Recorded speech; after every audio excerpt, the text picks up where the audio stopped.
Welcome back to the Deep Dive. Today we're diving into a topic that's especially important for safety and risk management pros like you, navigating the ins and outs of OSHA, specifically in the federal sector.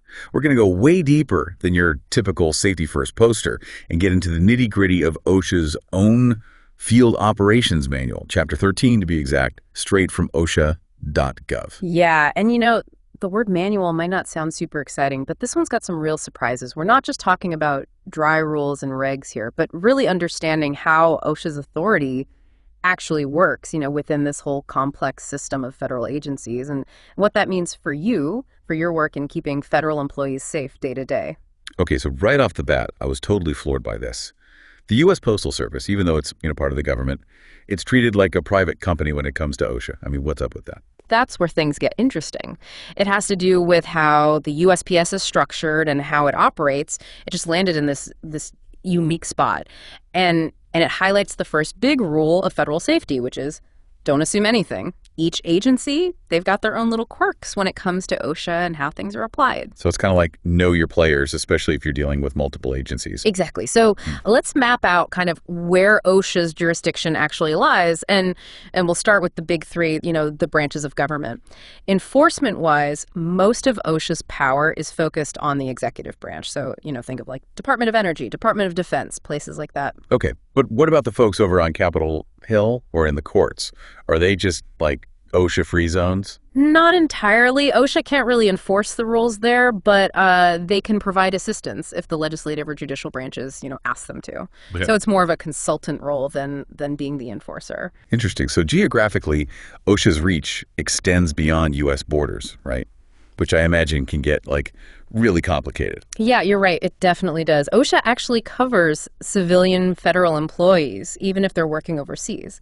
And that's becoming more and more common these days. Right. So that adds kind of a whole other layer of complexity when you're trying to ensure their safety, because now you have to factor in international regulations and, even cultural differences. Oh, for sure. It's a lot. Speaking of tricky areas, I bet a lot of people just assume that anyone working on, say, a military base is automatically under OSHA.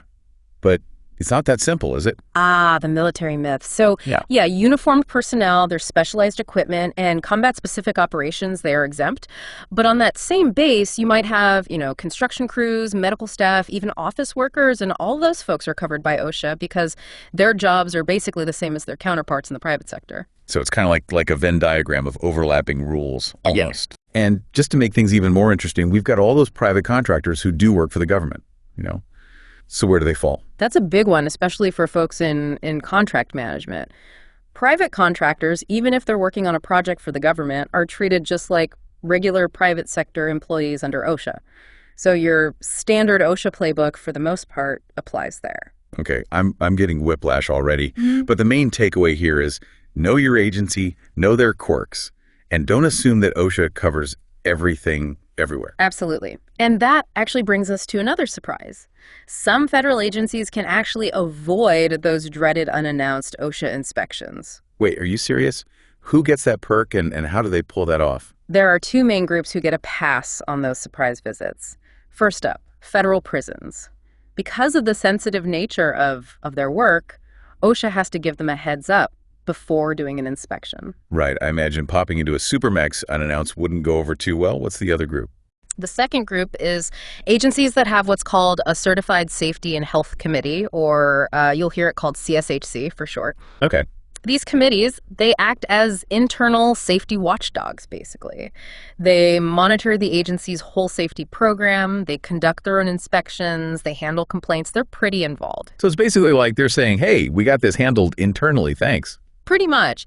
OSHA generally trusts them to manage their own safety, and they usually stick to just scheduled visits unless something really major happens. And, if you're curious about which agencies have this kind of self-governing power, the manual actually has a list, which is super helpful. Always love a good resource. Now let's talk about those times when OSHA does come knocking. How do inspections in the federal world differ from what we see in the private sector? I mean, is it the same song and dance? Well, there are three main types of inspections they can do: targeted, special emphasis, and incident-based. So let's say you're a safety manager at a federal agency and you're bracing for a visit. How you prepare really depends on which type is coming your way. Okay, that's helpful. Let's break down each type. Starting with targeted inspections. Those sound pretty self-explanatory. They are, in a way. OSHA picks certain workplaces or industries based on certain red flags. Maybe there's a history of lots of injuries, or the nature of the work is inherently risky, like construction or lab work. So it's a proactive approach, like OSHA saying, hey, we're keeping our eye on you. Okay, so what about these special emphasis inspections? Those sound a little more, I don't know, specialized. Yeah, they are more focused. These zero in on specific hazards or industries that need extra attention. The focus can be national, regional, even local, depending on what the issue is. So, for example, if there's a big national emphasis on fall protection in construction, OSHA might include federal construction projects in that, even though technically, they fall under a separate jurisdiction. So they can create these programs specifically for the feds or just lump them into existing ones. Exactly. And then we've got incident inspections. These are triggered by the worst case scenarios. So a fatality or a catastrophic event with multiple hospitalizations, things like that. They're the ones no one wants. What actually happens in those situations? So first, the agency does its own internal investigation, and then they send their reports to OSHA.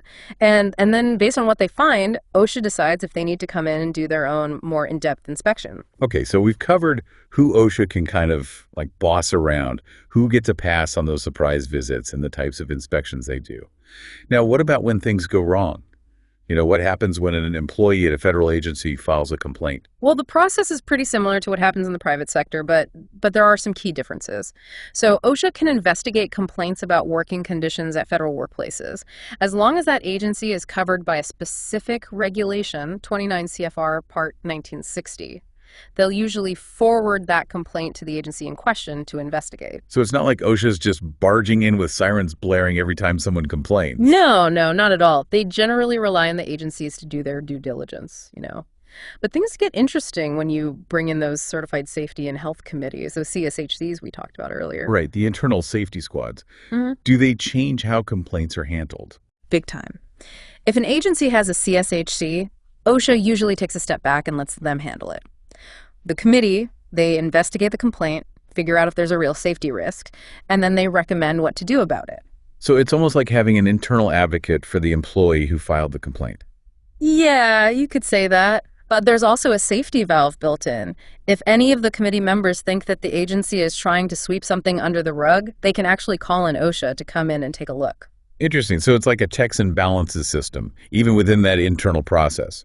Now, this applies to complaints about specific safety hazards, right? Yeah. But there's also something called program element violations. What are those all about? So think of it this way. OSHA standards are like the rules of the game for specific hazards. You need to have guardrails on a certain type of platform. But program elements are more about the overall framework for how an agency manages safety internally.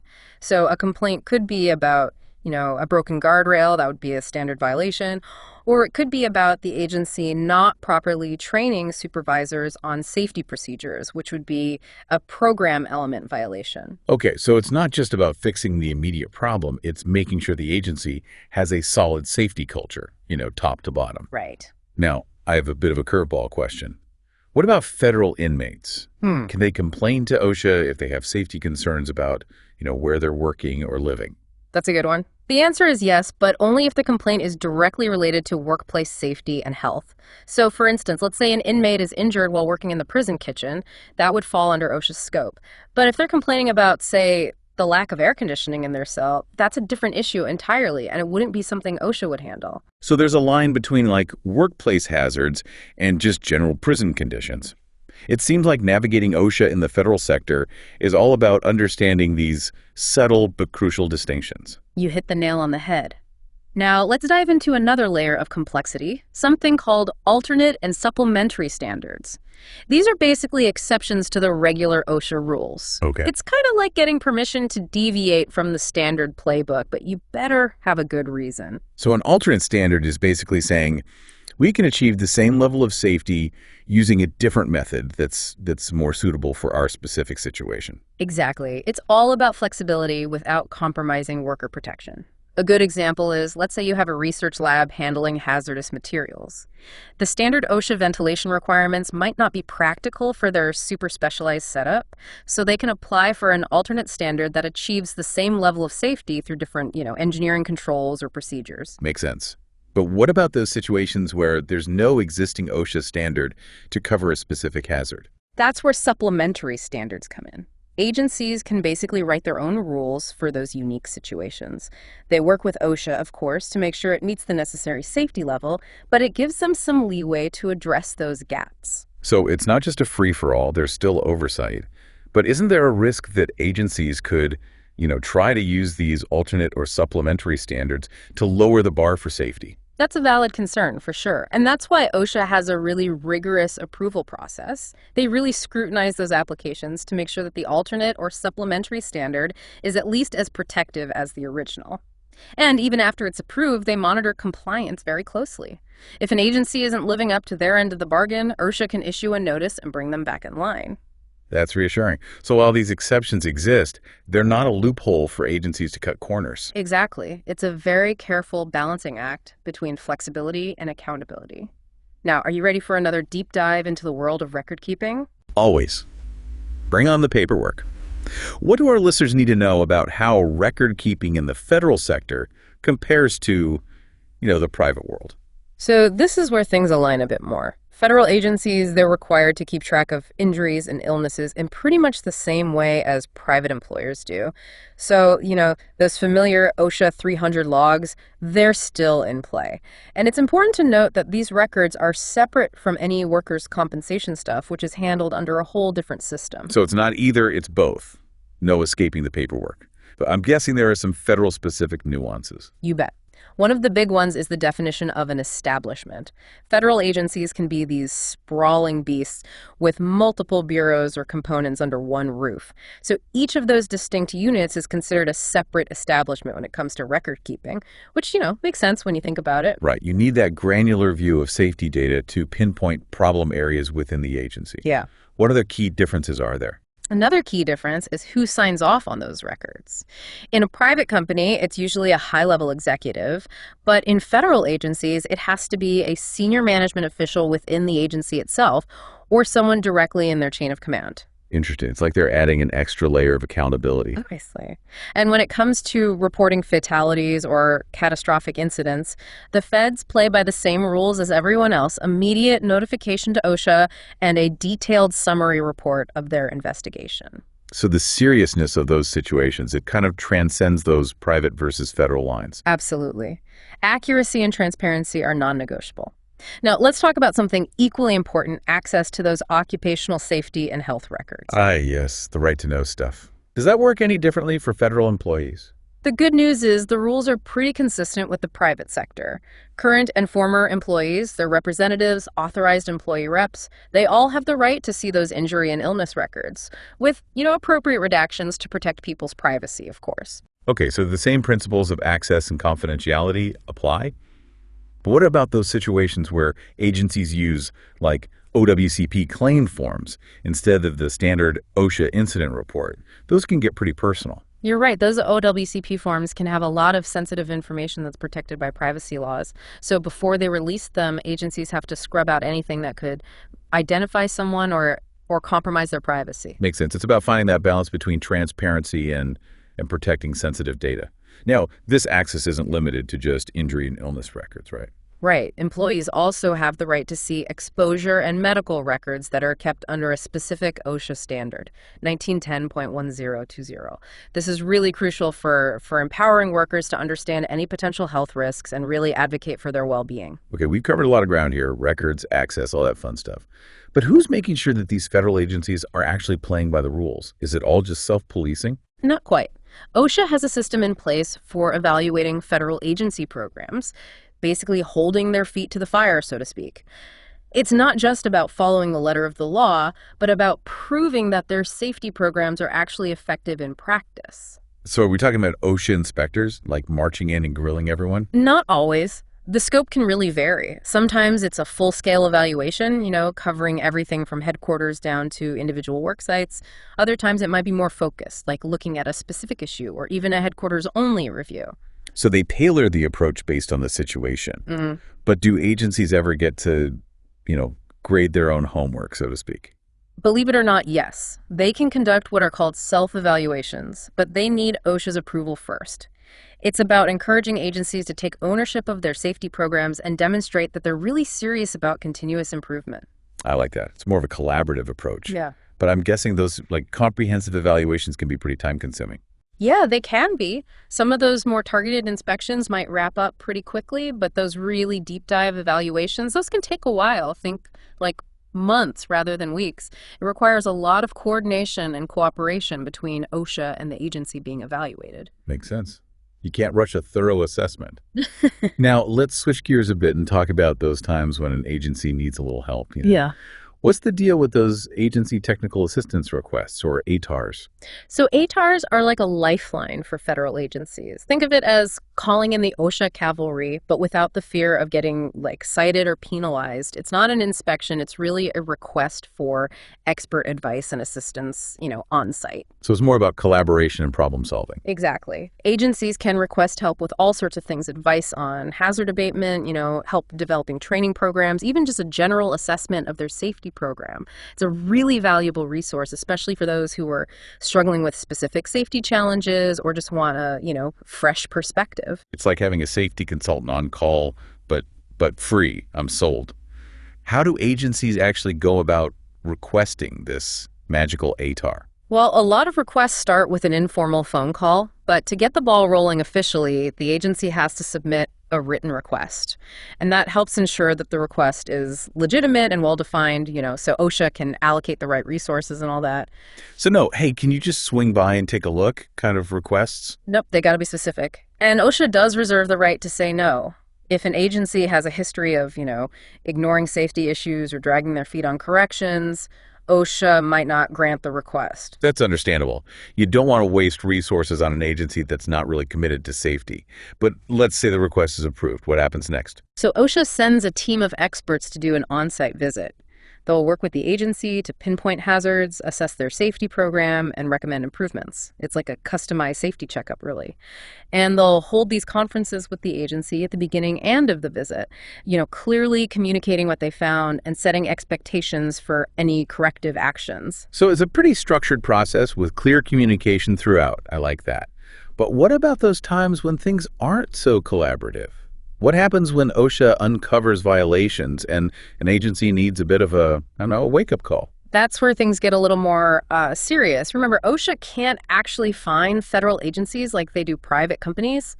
Instead, they issue what's called a notice. Okay, so different name, but same idea, right? It's a formal document outlining the violations. Exactly. Think of it as OSHA saying, hey, we found these problems, you need to fix them. So what actually triggers a notice? Yeah. Is it any violation, or are we talking major infractions here? It really depends. If OSHA finds violations during an inspection or evaluation, they'll document them and cite the specific standard or program element that's been broken. And then they issue a notice outlining those violations and what needs to be done to correct them. Now, I know we've talked a lot about the differences between, private and federal OSHA. Are there any key distinctions when it comes to these notices? One big one is how violations are classified. In the private sector, you have those categories like serious, willful, repeat. Those determine how bad the violation is and how much the company might have to pay. Right, and those fines can be hefty. Yeah, they can be. But the feds get a break here. They don't use those same categories. And more importantly, there are no financial penalties for OSHA violations. No fines at all. That's a pretty big difference. It is. But don't think that it's a free pass. Right, of course. There are still consequences. So if there's no financial hit, what motivates a federal agency to actually fix the problems? Well, OSHA still expects them to clean up their act. They set deadlines for correcting violations and require proof that it's been done. So it's about accountability, not necessarily punishment.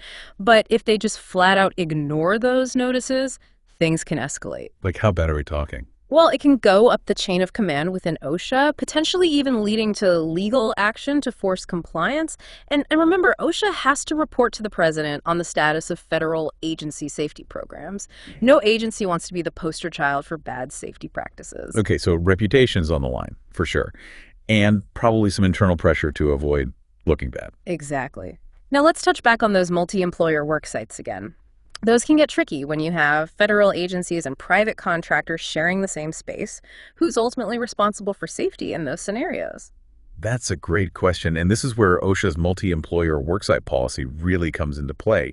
They expect federal agencies to step up and ensure safety for everyone on site, not just their own employees. So it's very much a shared responsibility. So they can't just point fingers and say, well, that's the contractor's problem, not ours. Nope, they're in it together. And this shared responsibility applies even if the private contractor is subject to a state OSHA program. Remember, those state programs don't have any authority over federal employees. Right. So it's all about understanding those overlapping jurisdictions and working together to make sure everyone's safe, regardless of who they work for. Precisely. Now, let's wrap up this part of our deep dive by exploring what happens when an agency disagrees with a notice. What kind of recourse do they have? Yeah, that's a good question. Because, they're not just going to roll over and accept it. Yeah. No, they definitely have options. It all starts with the opportunity for an informal conference with the OSHA area office. And this is a chance to, hash things out, clear up any misunderstandings, and potentially even settle things without having to go through a formal appeal process. Okay, so a chance to have a productive conversation and avoid a drawn-out battle. Exactly. But if the agency really wants to push back, they can go for a formal appeal. And they've actually got 2 levels to choose from. Okay, lay it on me. What are their options? The first level is a regional review, which is handled by OSHA's regional administrator. The agency submits a written request, laying out their specific issues with the notice. The regional administrator will review everything, including notes from any informal conferences they've had, and they can even have a conference call with everyone involved to try and, come to some sort of agreement. So another opportunity for dialogue and compromise. But what if the agency is still not happy after that regional review? Well, and they can escalate it to the big leagues and national office review. This is handled by OSHA headquarters in Washington, D.C. Sounds serious. It is. The process is similar, but, at a much higher level. The agency's top safety official, the DASHO, has to formally request the review. And OSHA really scrutinizes these cases to make sure it's, worth their time and effort. So no rubber stamping here. They're making the agency work for it. Absolutely. And if they decide to move forward, they might have another conference call with the agency and any, impacted employees or their representatives to really get all sides of the story. It sounds like a very thorough process, designed to be fair and impartial. Exactly. And to make extra sure of that, the director of the Office of Federal Agency Programs, they might even bring in a panel of experts to weigh in and help make the decision. Wow, they're not messing around. So at the end of all this, who makes the final call? It goes all the way to the top. The Assistant Secretary of Labor, or their designated representative, makes the final decision on the appeal. High stakes. But it makes sense, given the potential impact on worker safety and, the agency's operations overall. Right. This whole appeals process really highlights how seriously OSHA takes fairness and due process, even when it's a federal agency on the other side of the table. Well, we've definitely covered a lot of procedural ground today. But before we move on, are there any other important procedures our listeners should be aware of? One more that's worth mentioning is verifying abatement. So after an agency gets a notice, they're expected to fix those violations, and then show OSHA the receipts, so to speak. They might have to provide photos, reports, documentation. So OSHA's not just taking their word for it. They're making sure the workplace is truly safe. Exactly. They might even do follow-up inspections to make sure the fixes are holding up. Now, what if an agency needs more time to get everything done? Yeah, deadlines can be a killer. They can file what's called a petition for modification of abatement date with OSHA, basically asking for a deadline extension. But they better have a good reason, because OSHA will look at those requests closely to see if it's justified.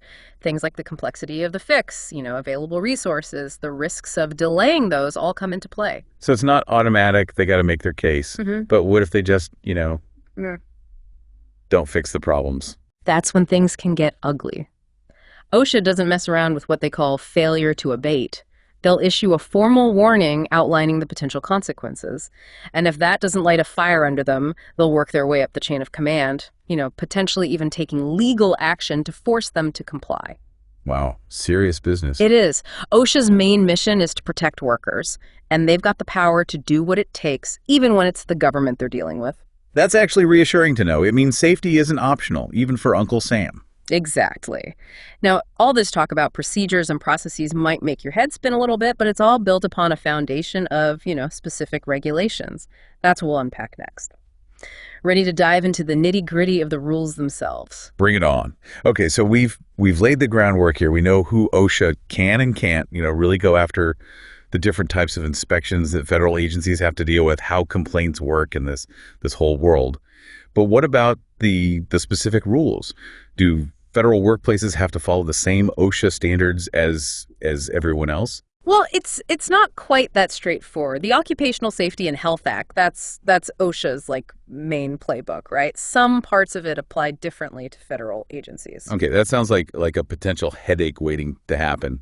Give me the Spark Notes version. What are the key differences our listeners need to know? Absolutely. Here's the gist. OSHA regulations that were developed under Section 6 of the Act, those generally cover both private and federal workplaces. But those that came from Section 8, they usually only apply to federal agencies if they're specifically called out in a different regulation, 29 CFR Part 1960. Okay, so Part 1960 is like the federal agency's cheat sheet for OSHA. You got it. It lays out all the requirements for their internal safety programs. Think of it as a framework that sits on top of all those specific standards. So it's not just like a random collection of rules. There's a system to it. What kind of stuff does Part 1960 actually cover? Give me some concrete examples.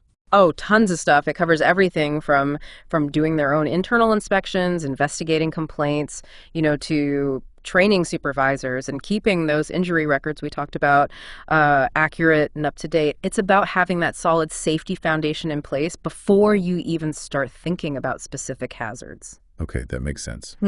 Are there any specific OSHA standards that come up all the time for federal agencies, stuff that our listeners are likely to run into in their work? Yeah, there are a couple big ones. You've got 29 CFR Part 1904, which is the king of record keeping. That applies to everyone, federal agencies included. So those OSHA 300 logs we talked about, they're still a must. No escaping the paperwork, huh? Nope. And then there's 1910.1020, which is all about access to those employee exposure and medical records. Federal workers have the same right to know as their counterparts in the private sector. Yeah, transparency is key. It really does empower employees to understand those risks and advocate for their own safety. Couldn't agree more. So while federal OSHA does have, its quirks and specific rules, there's also a lot of crossover with the private sector regulations. Yeah. Makes things a little easier to manage, right? Slightly less of a headache, for sure. But hold on, we got to go back to Part 1960 for a second. You mentioned something called citable program elements. What in the world are those? So those are the big guns. There are specific sections within Part 1960 that OSHA can actually cite in a notice if an agency is dropping the ball. Okay, so these are like the most important safety must-dos, the non-negotiables. Think of them as the absolutely essential elements of a functioning safety program, things that OSHA considers critical for protecting workers. Hit me with some examples. What kind of things fall under these citable elements? Well, one of them is that, good old OSHA safety poster. Every workplace needs one. Got to make sure employees know their rights and how the agency handles safety issues. Then you got things like supervisor training, making sure they understand the Occupational Safety and Health Act, Executive Order 12196, and the agency's own internal safety program. Okay, so informed employees and competent supervisors make sense. What else is there? Oh, there's more. Things like conducting regular workplace inspections, investigating accidents properly, putting together those abatement plans, and this one's big, protecting employees from retaliation if they speak up about safety concerns. Yeah, that's huge. Sounds like a pretty solid checklist. It is, and OSHA takes these elements very seriously. If an agency fails on any of them, boom, they get a notice and they have to fix it ASAP. Okay, so it's not just about following those hazard-specific standards. It's about the whole safety culture within the agency. They really got to have their act together on all these different levels. You nailed it. And this is where those resources we mentioned earlier can really come in handy. Remember those federal agency program officers, the FAPOs? Each OSHA region has one. Right. They're like the local OSHA gurus for federal agencies, right? Exactly. They can answer questions, offer guidance. They're a huge help if you're navigating this whole complex world. And then at the national level, there's the Office of Federal Agency Programs, OFAP. They're like the big picture folks, setting policies and offering, technical assistance to agencies across the country. Okay, so no matter where you are or what your question is, there's an OSHA expert out there who can help you sort it out. Exactly. And don't forget about OSHA's website. It's a treasure trove of information, publications, fact sheets, FAQs, and even a whole section that's just dedicated to federal agencies. Perfect. So we've got the regulations, the program elements, even the resources all covered. But let's get real for a second here. We all know that the feds, they don't face those same like hefty fines as private companies. Yeah. Doesn't that create a little bit of a why bother situation? What's the motivation to really go above and beyond for safety if there's no financial risk? Yeah, I get it. It seems like there's this loophole, but even without those big dollar signs, hanging over their heads, there are still consequences for federal agencies that ignore safety. You got to convince me. What's stopping a federal agency from just like sweeping those violations under the rug and moving on? Well, first off, OSHA can issue those notices we talked about, forcing them to address the hazards. And if they don't, it can escalate, potentially all the way to legal action. And remember, OSHA has to report to the president every year on how federal agencies are doing when it comes to safety. Oh, right. That public shaming aspect. Yeah. No agency wants to be at the bottom of that list. Exactly. Reputation matters, especially for government agencies. A bad safety record can, damage their credibility, make it harder to get funding, and it can even impact their ability to attract and keep good employees. Okay, so it's not just about avoiding those fines. It's about accountability, maintaining that public trust, and just, doing the right thing when it comes to safety. Absolutely. And honestly, most federal agencies do care about their workers' safety. They understand that having a healthy workforce is absolutely essential to achieving their mission, whatever that may be. Okay, that makes me feel a little bit better, actually. Yeah. It's good to know there are mechanisms in place to keep them honest, even if those financial penalties aren't really on the table. Right. Now, I'm curious about those situations where things get like really complicated. What about working in federal prisons? I mean, that seems like it adds like a whole other layer of challenges. Yeah, you're not wrong. Prisons are a very unique environment. We talked about how inmate complaints work, focusing on workplace safety and health, but the inspection process is different too. Right. Yeah. I can't imagine like OSHA inspectors just waltzing into a maximum security facility unannounced. Definitely not. Safety is, Right. obviously important, but security comes first in that kind of setting. So inspections are always announced in advance so that the prison can, prepare and make sure that everything goes smoothly. It's a very delicate balance. Makes sense. Now, what about the situations where federal agencies are like teaming up with state agencies or even private companies on a project? We touched on multi-employer work sites earlier, but I'm betting those jurisdictional lines can get like super blurry. Oh, absolutely. Here's a head scratcher for you. State OSHA programs, those state plans that we talked about, they have no power over federal employees. So even if a federal agency is like working on a project within a state that has its own, super strict OSHA program, it's still the Fed's rules that apply. You got it. Federal law trumps state law in those cases. But here's the twist. Those same state plans can have jurisdiction over private contractors that are working on federal projects or even on federal land. It's like this jurisdictional puzzle. So you could have like both federal and state OSHA rules in effect on the same like job site, depending on who you're looking at. Yeah. Talk about a headache. Right. And federal agencies still have to, do their part to make sure everyone's safe, even if those contractors fall under a different set of rules. It all goes back to that shared responsibility concept we talked about. Collaboration is key. I'm sensing a theme here. Yeah. Now, before we wrap up this section, I want to talk about those government-owned contractor-operated facilities, the GOCOs. The GOCOs. Those always make things interesting. You've got government ownership, but private management. It can get messy from a safety standpoint. Yeah, I can imagine. So does OSHA treat them like federal agencies or private companies? Which is it? Trick question. It actually depends. A lot of agencies have what's called a memorandum of understanding or MOU with OSHA specifically for their GOCO facilities. So it's like a prenup for safety, basically. They work out the details in advance. Exactly. The MOU spells out who does what, both for the agency and for the contractor. That way everyone's on the same page and there's a coordinated approach to safety. That's smart. But what happens if there's no MOU in place? Does OSHA just kind of like wing it? Not really. If there's no MOU, they'll typically just go by the private sector playbook. The contractor becomes like the main safety boss, and OSHA does their inspections and enforcement just like they would at any other company. So knowing whether there's an MOU or not is crucial for anyone who's involved in safety at a GGO facility. Absolutely. It really dictates how OSHA is going to operate and who you need to be talking to. Now, I know we've thrown a lot of information at you, but don't get overwhelmed. Yeah, my head's spinning a little bit. What's a one key takeaway you want our listeners to walk away with from all this? I would say it's this: don't make assumptions. Federal OSHA has its own set of rules and nuances. So take the time to really understand the specific regulations and program elements that apply to your agency and the work that you do. And don't be afraid to tap into those resources. We discussed the FAPOs, OFAP, and all that good stuff on OSHA's website. Great advice. It's all about being informed, proactive, and knowing where to find help when you need it. Precisely. Now, are you ready for some truly wild situations? Always. Bring on the weirdness. Okay, so listeners, buckle up.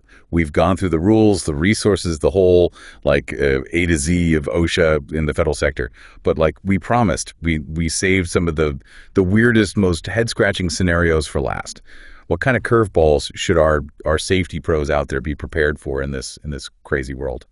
Well, let's start with a place where safety and security have a particularly interesting relationship. Federal prisons. We talked about how inmate complaints work, but even just the inspection process is a whole different ballgame. Yeah, I had this picture in my head of like OSHA inspectors just showing up in their hard hats and vests, ready to cite every speck of dust they find. But I'm guessing that's not how it goes down in a maximum security facility. Oh, not at all. Unannounced inspections are a big no-no in prisons. OSHA has to give them plenty of notice so the facility can, coordinate and make sure everything stays secure. I mean, you can't exactly have inspectors just, wandering around freely in that kind of high-risk environment. Right. Yeah, makes sense. You gotta find that balance between worker safety and just maintaining order. But let's zoom out a bit. What about those situations where you have a federal agency, working alongside a state agency, or even a private company? I mean, we touched on multi-employer work sites earlier, but those jurisdictional lines, those can get blurry fast. Oh, absolutely. And this is a big one. State OSHA programs, those state plans we talked about, they have absolutely zero authority over federal employees. So even if a federal agency is working on a project in a state that has its own really tough OSHA program, the feds rules are the ones that ultimately apply. That's right. Federal law trumps state law in those cases. But here's where it gets tricky.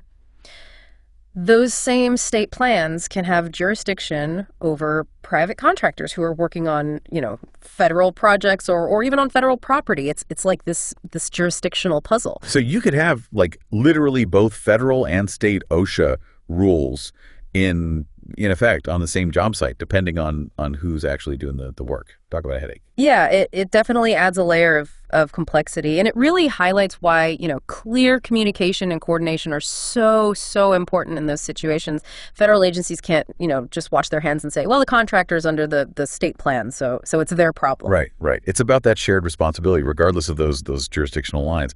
Now, what about those government-owned, contractor-operated facilities, the GOCOs? Those seem like a whole other beast altogether. Yeah. Yes, the GOCOs, they're notorious for creating some unique safety challenges. You've got the government owns the facility, but then you have a private company actually running it. So who's really calling the shots when it comes to safety? Right, yeah. If something goes wrong, who's OSHA going after? Well, the good news is a lot of agencies have what's called a memorandum of understanding, or MOU, with OSHA specifically for their GOCO facility. So it's like a prenup for safety, basically. They hash out all the details in advance. Pretty much. The MOU, it lays out the responsibilities for both the agency and the contractor, making sure that everyone knows their role and that there's a coordinated approach to to safety management. Okay, that's really smart. But what if there's no MOU in place? Does OSHA just kind of like go in blind? Not really. If there's no MOU, they'll typically just follow the private sector rules. They treat the contractor as like the primary employer who's responsible for safety, and then they do their inspections and enforcement accordingly. Okay, so if you're a safety pro and you're working at a GOCO, that MOU, it's like your safety roadmap. Knowing whether one exists is absolutely crucial. Absolutely. It dictates how OSHA is going to approach things and who you really need to be talking to about those safety issues. Now I know we've covered a ton of ground today. Yeah. But what's the key takeaway that you want our listeners to really walk away with? I think for me it's this: don't make assumptions. The world of OSHA and the federal sector, it's complex. It's got its own set of rules and nuances. So take the time to really understand the specific regulations, those program elements that apply to your agency and the work that you do. And remember, those resources we talked about, they're there to help you, navigate this sometimes tricky landscape. I couldn't have said it better myself. Knowledge is power when it comes to safety. The more you understand, the better equipped you'll be to create a truly safe and healthy work environment for everyone. Well said.